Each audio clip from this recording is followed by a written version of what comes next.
Olá pessoal, estamos de volta com a nossa série de vídeos sobre falácias. E hoje vamos conversar um pouco sobre as falácias causais. Aquelas falácias que estão relacionadas à questão da causa e da consequência. E que muitas vezes aparece alguma coisa que não é causa de nada e as pessoas acabam imaginando que ela é causa de alguma coisa. Então vamos pensar inicialmente a seguinte questão. Causa não se confunde com a mera correlação de variáveis. Imagine o seguinte exemplo. Imagine um pesquisador que fez uma pesquisa demonstrando que há uma correlação entre o tamanho dos pés das crianças e a sua aptidão na matemática. Quanto maior o pé das crianças, melhor elas vão se sair nos exames de matemática. Essa situação, ele vai ter de fato uma correlação entre uma variável, que é o tamanho do pé da criança, com a outra variável, que é a nota obtida em um determinado exame de matemática. Agora, não dá para nós dizermos que haja necessariamente uma relação de causa, ou seja, o tamanho do pé fazer com que a pessoa seja mais apta à matemática, ou vice-versa. Não dá para dizer também que o fato das pessoas serem mais brilhantes em matemática fazem com que o pé dela cresça mais rápido, né?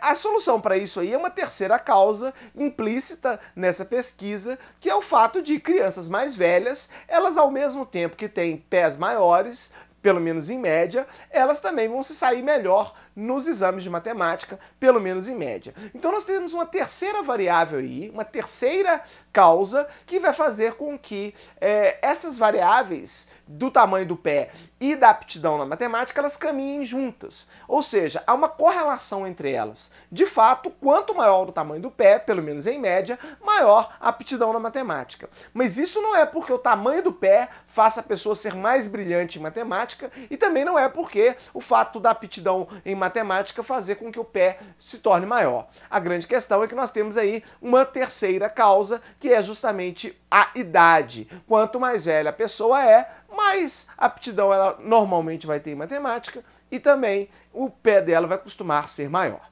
Entendido isso, fica claro então que causa é algo completamente diferente de correlação. E aí nós precisamos falar também da falácia post hoc ergo propter hoc, que quer dizer em bom português, depois disso, então por causa disso. Essa falácia ela parte do pressuposto de que se algo aconteceu antes, esse algo necessariamente será a causa do que veio depois. Então imagine a seguinte situação, duas pessoas elas estão discutindo numa noite, num bar, por exemplo, uma discussão muito acalorada, e no dia seguinte uma daquelas pessoas aparece morta.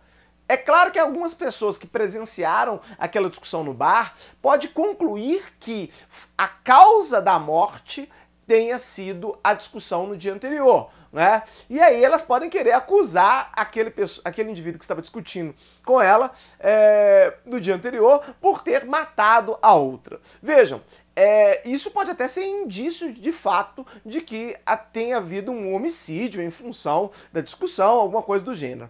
Mas não necessariamente. Tá? Nós estamos trabalhando na esfera das especulações. Nós não podemos afirmar que o que veio antes seja necessariamente causa do resultado no dia seguinte. No caso, o homicídio. Ele pode ter morrido por N outros problemas, né? Inclusive por um latrocínio, algo que não tem uma relação nenhuma com aquela discussão na noite anterior. Então não dá pra gente concluir que algo só porque foi anterior gerou necessariamente como resultado um determinado fato.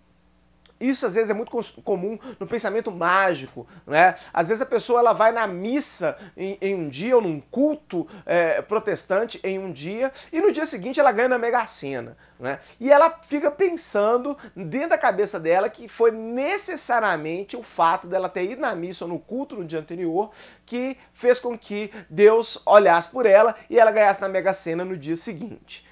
A ideia de que algo de bom ou de ruim acontece por conta de algo que precedeu, de algo que veio antes, ela é falaciosa muitas vezes, porque não necessariamente as coisas que veio antes influenciam no que veio depois, né? Então é possível que não haja nenhuma relação entre esses fatos anteriores com os fatos posteriores. Um outro exemplo da falácia post hoc ergo propter hoc é a situação de alguém que toma um determinado medicamento e essa pessoa melhora dos sintomas da doença que ele está sentindo. E ela parte do pressuposto que necessariamente foi aquele medicamento que a curou.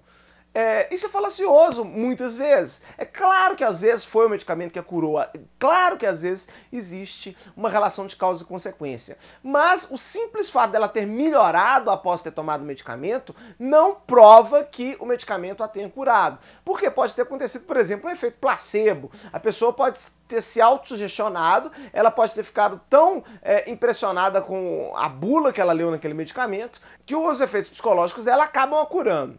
Uma outra falácia causal muito interessante que a gente encontra com bastante frequência em discussões é a questão dos videogames violentos, que para muitas pessoas são causas dos crimes violentos ou de crimes violentos.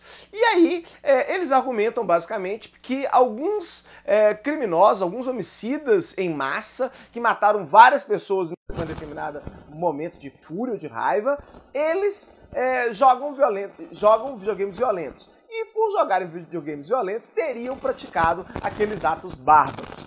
Bom, vejam, eles não estão analisando aí uma relação de causa. Muitas vezes eles só analisam uma questão de correlação. Você pegar um número de homicidas em massa e falar, olha, todos eles jogavam jogos violentos, isso não comprova que tenha sido os jogos violentos que tenham feito com que eles praticassem esses crimes. Porque é possível que haja uma terceira variável aí, como por exemplo, um fato deles serem violentos, né, deles já viverem numa cultura familiar violenta, ou deles terem alguns atributos de violência que são inerentes a eles, sejam culturais ou genéticos, que façam com que eles se sintam atraídos por jogos violentos. Então não é o fato do jogo que leva ele a praticar os homicídios em massa, mas ele é atraído pelo jogo justamente por ele já ter uma personalidade violenta. E isso faz com que ele faça as duas coisas, que ele jogue jogos violentos e que ele pratique os atos, os crimes bárbaros de sair matando várias pessoas. O que não se pode deduzir é que o jogo violento tenha provocado nele a vontade de ir lá praticar o crime e matar um monte de gente. Isso é falso, porque se você olhar estatisticamente, o número de pessoas no mundo que jogam jogos violentos é gigantesco, é imenso, né? E a minoria, uma parcela insignificante delas, praticam homicídios em massa. Então não dá pra gente deduzir relação de causa e consequência. Se de fato houvesse uma relação de causa e consequência, todo mundo que joga jogo violento, ou pelo menos uma parcela significativa dessas pessoas, praticaria atos de violência, praticaria crimes violentos. O que não acontece na prática, o que só demonstra que o raciocínio é absolutamente falacioso. É preciso falar ainda de uma falácia causal chamada falácia da causa diminuta ou falácia da causa insignificante, que é aquela na qual o indivíduo pega uma causa muito pequena, que de fato ela realmente provoca consequência, mas ela provoca consequência no nível mínimo, no nível insignificante, a ponto de outras variáveis. Então, por exemplo, a pessoa dizer que fumar contribui para a poluição no meio ambiente. Ela está certa? De certo modo, sim, né? O fato de você expelir aquela fumaça, ela provoca um mínimo de poluição no meio ambiente. Só que essa poluição é completamente insignificante perante os outros elementos que provocam poluição no meio ambiente. Então não dá para você dizer por aí que seja fumar que provoca poluição no meio ambiente. Isso é uma causa muito pequena, demasiadamente insignificante para ser atribuída como causa da poluição do meio ambiente. Finalmente, é aquelas situações em que há causas complexas, uma série de fatores que provocam um determinado resultado e o indivíduo simplesmente atribui a um único dos fatores o resultado. Então ele simplifica a situação de forma a desconsiderar outras causas relevantes e dizer que só a dele é a relevante. Peguem, por exemplo, o caso da lei seca, daquela lei que reduziu para zero o nível de álcool que o sujeito pode ter no sangue quando ele pega um veículo automotor para dirigir. Muitas pessoas afirmaram que essa lei teria feito com que o número de acidentes do trânsito tivesse diminuído de forma considerável. Mas elas, para falarem isso, para afirmarem isso, elas desconsideraram uma série de outras questões envolvidas com essas estatísticas. Por quê? Quando a lei foi aprovada, houve uma exposição midiática muito grande de toda essa discussão. As pessoas comentaram muito na imprensa, na televisão, sobre a nova lei. E mais, houve também um incremento do número de blitzes policiais com o uso do bafômetro para analisar se as pessoas estão ou não bebendo e dirigindo. Então, não foi um fator isolado, não foi simplesmente modificar a lei que provocou a redução do número de acidentes. Talvez se o nível de álcool no sangue permanecesse exatamente o mesmo, mas aquela exposição na mídia fosse a mesma decorrente da aprovação da lei e o número de blitz, o aumento do número de blitz também fosse o mesmo, talvez tivesse gerado exatamente o mesmo resultado, a mesma consequência. Então não se pode atribuir de forma isolada à aprovação da lei o resultado que é a diminuição do número de acidentes, porque eles podem ter sido provocados por outros fatores que são relacionados, não há dúvida que eles estão relacionados, mas se tomada isoladamente a simples aprovação da lei, sem que os outros fatores tivessem ocorrido, talvez esses números não tivessem sequer sido modificados. Essa, então, é, mais uma vez, uma falácia causal, uma falácia que atribui como resultado algo que não é sozinho, pelo menos, a causa daquilo ali.